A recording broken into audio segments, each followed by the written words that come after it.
वंदे मातरम प्यारे विद्यार्थी मित्रों, once again most welcome to my YouTube channel Math and Science with Chandan sir. Today's topic is a strength of an acid or base related to standard 10th subject science chapter 2 acid bases and salts. आज का जो topic है वो ये है कि acid और base की स्ट्रेंथ के बारे में कैसे हम पता लगा सकते हैं। तो इसको बताने से पहले आप लोगों को दो बातें ध्यान में रखनी है। First one, H plus ion is responsible for the property of acidic nature and OH minus is responsible for the property of basic nature. आपको ये ध्यान में रखना है कि H plus आयन की जो प्रॉपर्टी होती है, H plus जो है वह एसिडिक नेचर की प्रॉपर्टी के लिए, एसिड की प्रॉपर्टी के लिए रेस्पॉन्सिबल होता है और बेस की प्रॉपर्टी के लिए OH माइनस रेस्पॉन्सिबल होता है। यानी किसी भी सॉल्यूशन में कोई भी अगर आपका गिवन सॉल्यूशन है वो जितना लार्जर अमाउंट में H प्लस आयन प्रोड्यूस कर सकता है, कैपेसिटी रखता है, वो उतना ही स्ट्रॉन्ग एसिड होगा। और अगर कोई OH माइनस जितना लार्जर अमाउंट में वो प्रोड्यूस कर सकता है वो उतना ही स्ट्रॉन्ग बेस होगा। लेकिन यहाँ एक चीज़ और भी याद रखना है आपको कि H प्लस आयन जो है वह इंडिपेंडेंटली एग्जिस्ट नहीं करता है। तो फिर ये क्या करता है, ये जो H प्लस आयन है ये वाटर के साथ रिएक्ट कर लेता है और वाटर के साथ रिएक्ट करके ये H3O प्लस आयन बनाता है जिसको हम हाइड्रोनियम आयन कहते हैं। तो indirectly you can say that the hydronium ion, the number of the hydronium ion produced by the solution is responsible for the acidic nature and the number of OH minus ions is responsible for the basic nature. तो start करते हैं आज का topic, strength of an acid or base. A strength of an acid or base depends on the number of H plus ions or OH minus ions produced by them, it means that solution, respectively. Respectively it means H plus ion is responsible for acidic nature and OH minus is responsible for the basic nature. Larger the number of H plus ion produced by an acid, it means stronger is the acid. अगर आपका जो solution है वो larger number of H plus ion produce करता है तो इसका मतलब वो स्ट्रॉन्ग एसिड होगा। And similarly the larger the number of OH minus ions produced by a base stronger is the base. यानी कंसंट्रेशन H प्लस आयन्स जो produce करने की बात है कि अगर आपका कोई भी एसिडिक सॉल्यूशन है, कोई भी सॉल्यूशन है, अगर दो सॉल्यूशन दिया हुआ है आपका, अगर एक सॉल्यूशन OH माइनस जो H प्लस जो प्रोड्यूस कर रहा है उसके नंबर्स और दूसरा जो सॉल्यूशन H प्लस प्रोड्यूस कर रहा है उसके नंबर्स को अगर कंपैरिजन कीजिए, जिसका H प्लस आयन ज़्यादा से ज़्यादा प्रोड्यूस होगा वह स्ट्रॉन्गर एसिड कहलाएगा और जो कम करेगा वो वीकर एसिड कहलाएगा। लेकिन अब सवाल ये उठता है कि इस आयन्स को काउंट कैसे करेंगे, हाउ कैन बी मेजर, है ना, हम लोग इसको मेज़र कैसे करें, इसके कंसंट्रेशन को मेज़र कैसे करें। तो इसके लिए SPL सोरेनसन एक साइंटिस्ट थे, उन्होंने एक स्केल बनाया, स्केल का नाम रखा pH स्केल। pH, P आपका स्मॉल लिखना है, H आपका कैपिटल लिखना है।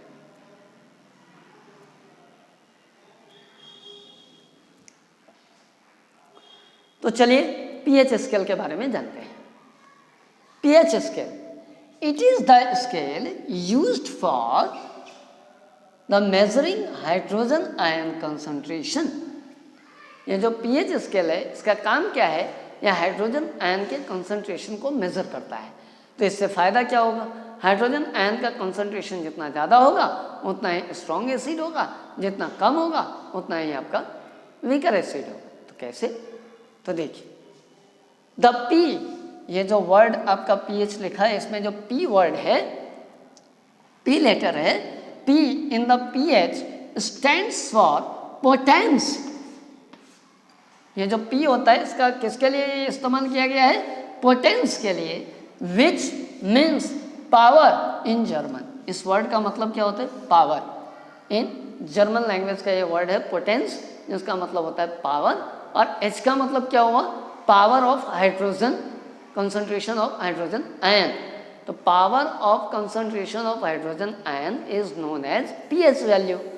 pH आपका क्या है, एक नंबर है, एक नंबर इंडिकेट करता है।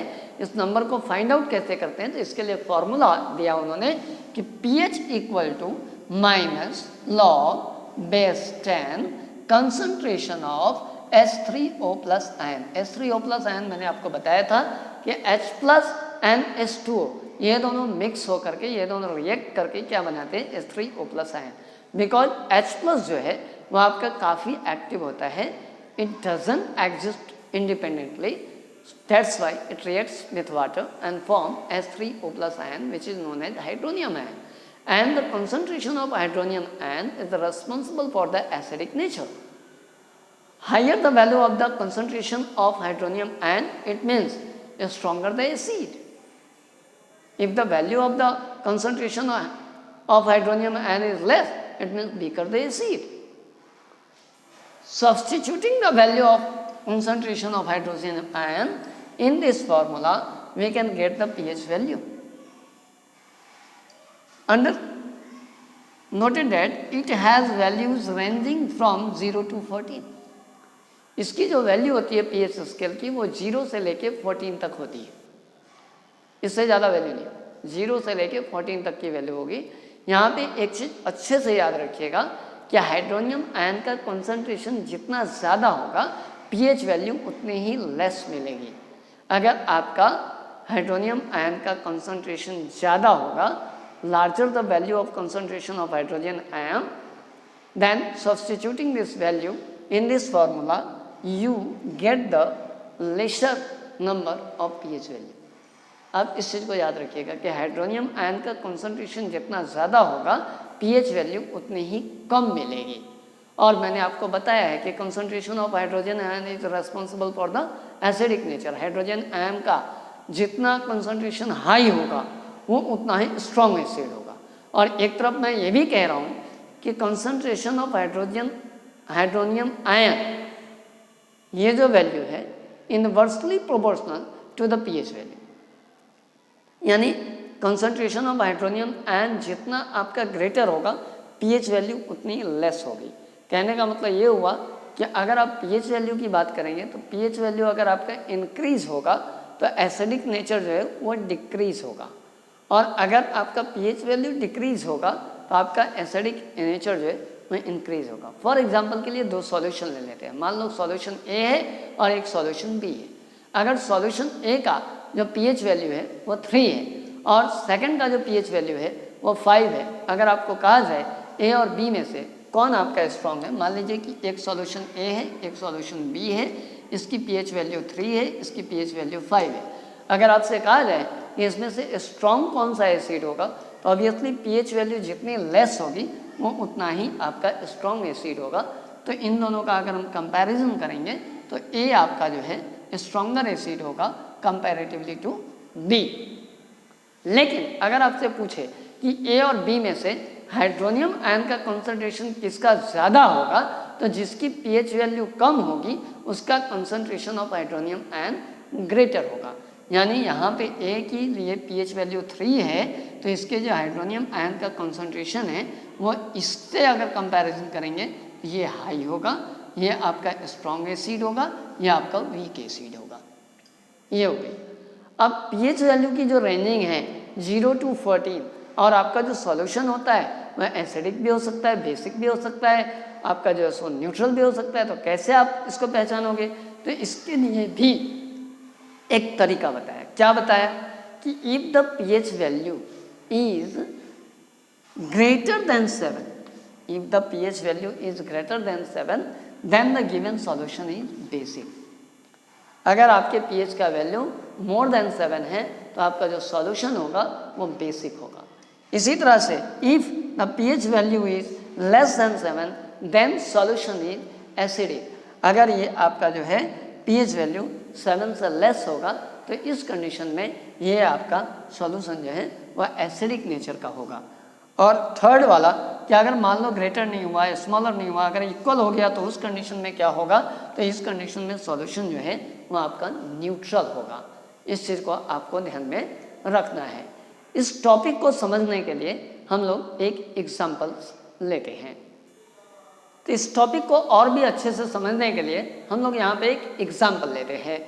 मान लीजिए कि you have given 5 solution A B C D E, A B C D ई। ऐसा मान के चलते हैं कि आपको 5 सॉल्यूशन दिए गए हैं, इनकी जो पीएच वैल्यू है वो अलग अलग पीएच वैल्यू दी गई है। इसके आधार पे आपको ये पता लगाना है ये इसमें से कौन सा एसिड है, तो स्ट्रॉन्ग एसिड कौन सा है, अगर अल्कलाइन है यानी बेस है तो वो कौन सा स्ट्रॉन्ग होगा, कौन सा वीक होगा, कौन सा सॉल्यूशन आपका न्यूट्रल है। तो ये डिफरेंट वैल्यूज ऑफ पीएच के आधार पे आपको पता लगाना है।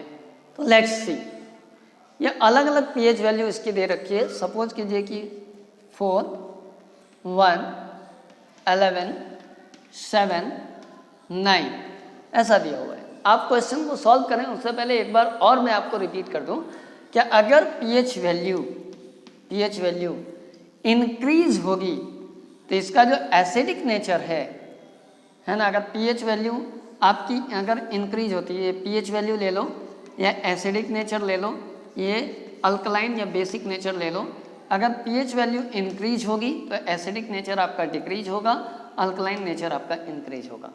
अगर पीएच वैल्यू आपकी डिक्रीज होगी तो उल्टा हो जाएगा, एसिडिक नेचर आपका इंक्रीज होगा और बेसिक नेचर आपका डिक्रीज होगा। इस चीज़ को आपको ध्यान में रखना चाहिए।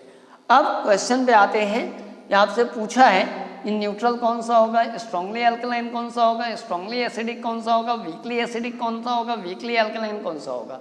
तो सबसे पहले तो हम इस सॉल्यूशन में इस बात का पता लगा लेंगे, ये जो सॉल्यूशन आपका दिया हुआ है इस सॉल्यूशन में अलग अलग पीएच वैल्यू के लिए कौन एसिड है, कौन आपका बेस है और कौन आपका न्यूट्रल है, इसका पहले हम लोग पता लगा लेंगे, उसके बाद फिर हम लोग आगे बढ़ते हैं। तो जैसा कि आप देख सकते हो मैंने क्लियर आपको बताया है, if the value of pH is greater than 7 then the solution is basic, if the value of pH is less than 7 then solution is acidic, if pH value is 7 then solution is neutral. Here you can see that the value of A is 4, B is 1, it means both are acids because the value of both is less than 7। इन दोनों की value चूंकि 7 से less है इसकी वजह से दोनों आपका एसिड होगा, ए और बी आपका एसिड हो गया। अब इसमें देखना है कि कौन सी वैल्यू ग्रेटर है, कौन सी वैल्यू आपकी स्मॉलर है। जो वैल्यू पीएच की वैल्यू जितनी कम होगी, जितनी लेस होगी, वो उतना ही स्ट्रॉन्ग एसिड होगा। तो ऑब्वियसली आपका जवाब आएगा कि सर बी की वैल्यू 1 है which is less then 4, it means strong acid जो आपका है वो कौन सा होगा, बी। तो आप देखिए स्ट्रॉन्गली एसिडिक सॉल्यूशन कौन सा हो गया, आपका हो गया बी। इसी तरह से वीकली एसिडिक आपका कौन सा हो गया, तो ए। ये दोनों आपके एसिड थे तो ये आंसर मिल गए। अब सी वाला देखते हैं, सी आपका वैल्यू दिया हुआ है 11 तो ऑब्वियसली ये अल्कलाइन होगा, और ई आपका वैल्यू दिया हुआ है 9 ये भी अल्कलाइन होगा। डी इक्वल टू 7, 7 वाला क्या होता है, न्यूट्रल होता है। तो न्यूट्रल आपका कौन सा जवाब आ गया कि डी जो सॉल्यूशन है वो आपका न्यूट्रल है। अब इन दोनों में से अल्कलाइन वाले में कौन सा स्ट्रॉन्ग है, कौन सा वीक है, तो इसके लिए तो सीधा सीधा वैल्यू है कि पीएच वैल्यू अगर इंक्रीज होती है तो उसकी अल्कलाइन प्रॉपर्टी भी इंक्रीज होती है, यानी जिसकी वैल्यू जितनी ज़्यादा होगी वो उतना ही स्ट्रॉन्ग अल्कलाइन होगा। तो इस कंडीशन में सी जो है वो आपका स्ट्रॉन्ग अल्कलाइन होगा, ई जो है वो कंपैरेटिवली जो है सो लेस अल्कलाइन होगा।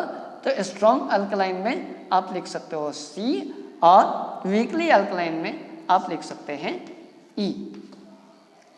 अगर मान लीजिए इसी क्वेश्चन में एक क्वेश्चन और भी दिया हुआ है कि आपको इन सब सॉल्यूशन को हाइड्रोनियम आयन के कॉन्सेंट्रेशन के इंक्रीजिंग ऑर्डर में आपको लिखना है, यानी जिसका हाइड्रोनियम आयन का कॉन्सेंट्रेशन सबसे लेस होगा उसको सबसे पहले लिखना है और फिर आपको इंक्रीज होते हुए आपको लिखना है।